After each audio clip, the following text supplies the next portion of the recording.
भाई लगता है इन दोनों की जुबान ऐसे नहीं खुलेगी।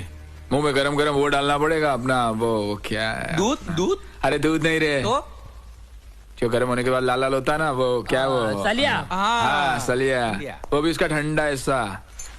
ठंडा हिस्सा? तो फिर गरम करने का क्या मतलब है?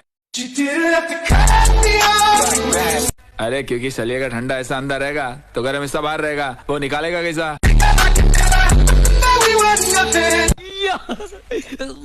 मगर डालेगा कैसा?